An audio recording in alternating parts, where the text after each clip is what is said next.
السلام علیکم ورحمۃ اللہ وبرکاتہ۔ الحمد للہ وکفی وسلام علی عبادہ الذین اصطفی، اما بعد۔ آج کا یہ ہمارا جو ہے کہ موضوع ہے وہ حضرت آدم علیہ السلام کی دعا ہے۔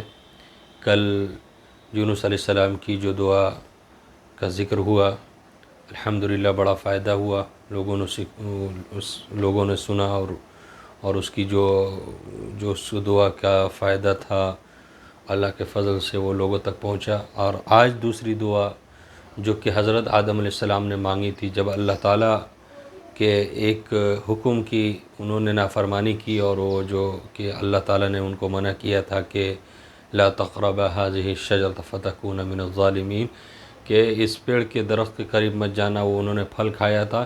اصل یہ ہے کہ جب ان کی غلطی ہوئی اور ان کو زمین پر اتارا گیا اور تو وہ بہت روئے، بہت پریشان ہوئے اور کچھ سمجھ میں نہیں آ رہا تھا کہ کیا کریں، کس طریقے سے اللہ کو منائیں، تو اللہ تعالیٰ نے ان کو دعا سکھائی۔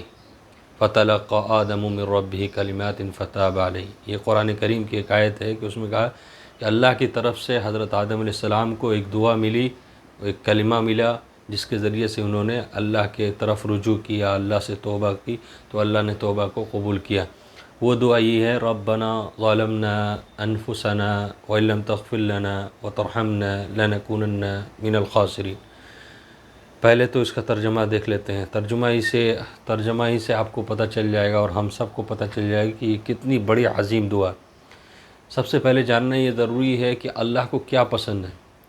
اللہ کو یہ پسند ہے کہ انسان اپنے گناہوں کا اعتراف کرے، یہ اللہ کو پسند ہے۔ اور اس دعا کے اندر جو سب سے پہلی چیز حضرت آدم علیہ السلام کے جو اللہ نے سکھائی، اور حضرت آدم علیہ السلام نے جو پہلا جملہ کا وہ یہ پہلا لفظ یہ تھا، ربنا ظلمنا، اے ہمارے پروردگار، اے ہمارے رب، ہم نے اپنی جانوں پر ظلم کیا، ہم نے اپنے اوپر ظلم کیا، گناہوں کے ذریعے سے، اللہ کی نافرمانی کے ذریعے سے ہم نے اوپر ظلم کیا۔ سب سے بڑا ظلم کیا ہے؟ انسان اللہ کی نافرمانی کرے۔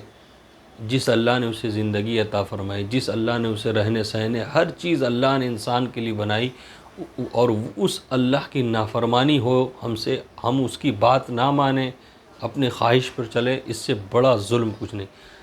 تو ربنا ظلمنا انفسنا، اے ہمارے پروردگار، ہم نے اپنے اوپر ظلم کیا، وَإِن لَّمْ تَغْفِرْ لَنَا وَتَرْحَمْنَا، اور اگر آپ نے ہماری مغفرت نہیں کی اور ہم پر رحم نہیں فرمایا، لَنَكُونَنَّ مِنَ الْخَاسِرِينَ، تو ہم تو نقصان اٹھانے والوں میں سے ہو جائیں گے۔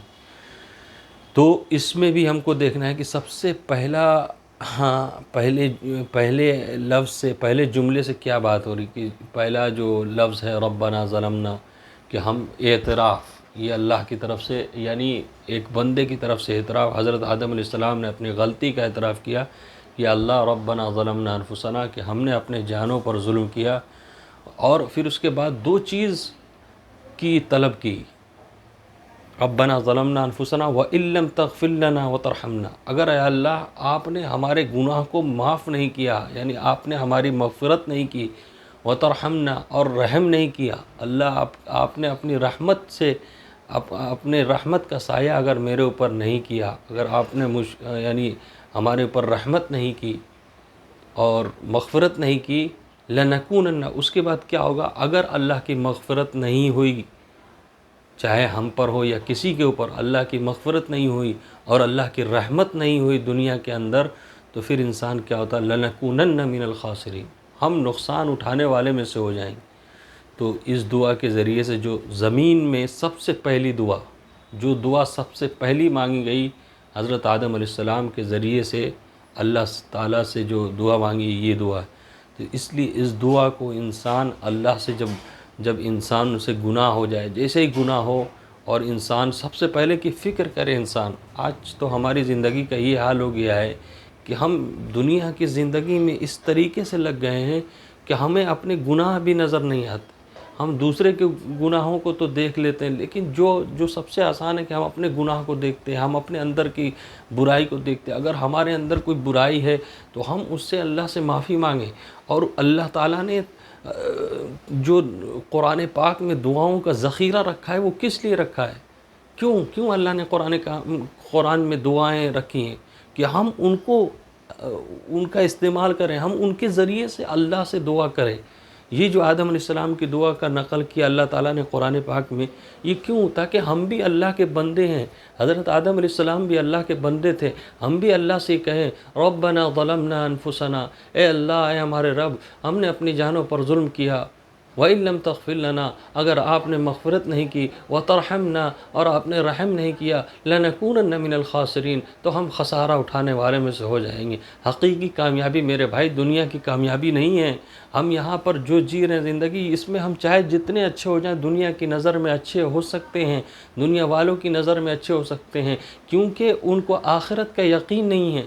دنیا والوں کی نظر میں آخرت کا یقین نہیں ہے، لیکن اگر ہم اللہ کے نزدیک کامیاب نہیں ہوتے ہیں تو پھر یہ ناکامی ہے۔